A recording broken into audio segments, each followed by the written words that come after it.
Les veuves.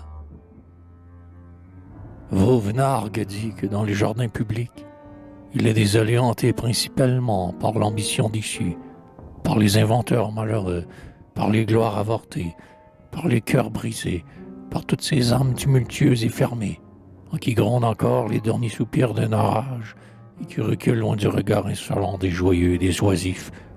Ces retraites ombreuses sont les rendez-vous des éclopés de la vie.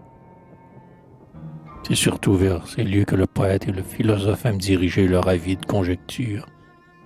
Il y a là une pâture certaine, car s'il est une place qu'il dédaigne de visiter, comme je l'insinuais tout à l'heure, c'est surtout la joie des riches. Cette turbulence dans le vide n'a rien qui les attire. Au contraire, ils se sentent irrésistiblement entraînés vers tout ce qui est faible, ruiné, contristé, orphelin. Un œil expérimenté ne s'y trompe jamais. Dans ses traits rigides ou abattus, dans ses yeux caves ou ternes, ou brillants des derniers éclairs de la lutte, dans ses rides profondes et nombreuses, dans ses démarches si lentes ou si saccadées, il déchiffre tout de suite les innombrables légendes de l'amour trompé, du dévouement méconnu, des efforts non récompensés, de la faim et du froid humblement, silencieusement supportés. Avez-vous quelquefois aperçu des veuves sur ces bancs solitaires, des veuves pauvres, qu'elles soient en deuil ou non?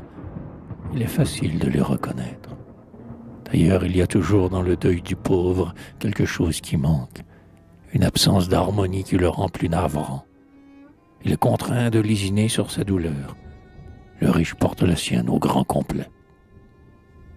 Quelle est la veuve la plus triste et la plus attristante? Celle qui traîne à sa main un bambin avec qui elle ne peut pas partager sa rêverie. Celle qui est tout à fait seule. Je ne sais. Il m'est arrivé une fois de suivre pendant de longues heures une vieille affligée de cette espèce.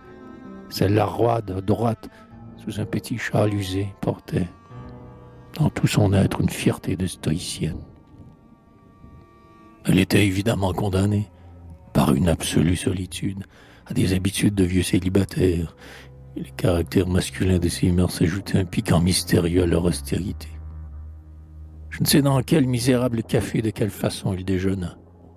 Je le suivis au cabinet de lecture, et je l'épiai longtemps pendant qu'il cherchait dans les gazettes, avec des yeux actifs, jadis brûlés par les larmes, des nouvelles d'un intérêt puissant et personnel. Enfin, dans l'après-midi, sous un ciel d'automne charmant, un de ces ciels d'où descendent en foule les regrets et les souvenirs, elle s'assit à l'écart dans un jardin, pour entendre, loin de la foule, un de ces concerts dont la musique des régiments gratifie le peuple parisien.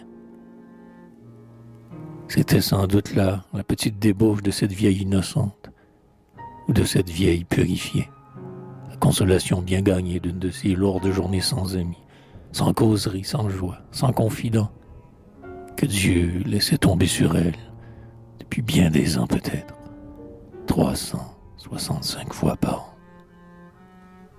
Une autre encore. Je ne puis jamais m'empêcher de jeter un regard, sinon universellement sympathique, au moins curieux, sur la foule de parias qui se presse autour de l'enceinte d'un concert public. L'orchestre jette à travers la nuit des chants de fête, de triomphe ou de volupté.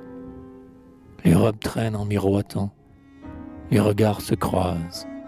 Les oisifs, fatigués de n'avoir rien fait, se dandinent, feignant de déguster indolemment la musique. Ici, rien que de riches, d'heureux.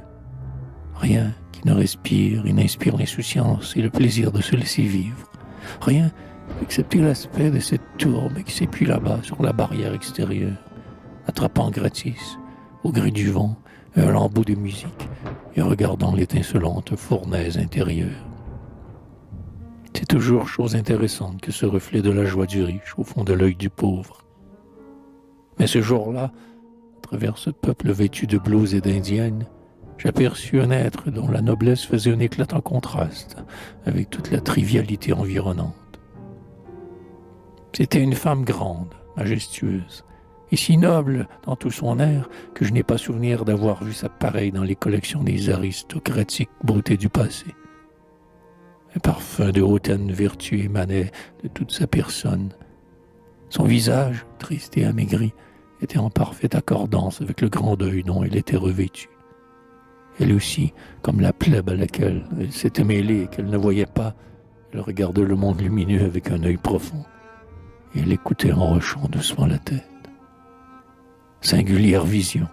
À coup sûr, me dis-je, cette pauvreté-là, si pauvreté il y a, ne doit pas admettre l'économie sordide.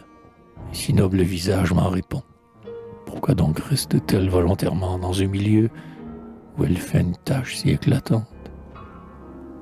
Mais en passant curieusement auprès d'elle, j'ai cru en deviner la raison. La grande veuve tenait par la main un enfant comme elle vêtu de noir, si modique que fut le prix d'entrée. Ce prix suffisait peut-être pour payer un des besoins du petit être. Mieux encore, une superfluité, un jouet. Et elle sera rentrée à pied, méditant et rêvant, seule, toujours seule, car l'enfant est turbulent, égoïste, sans douceur et sans patience, et il ne peut même pas, comme le pur animal, comme le chien, le chat, servir de confident aux douleurs solitaires.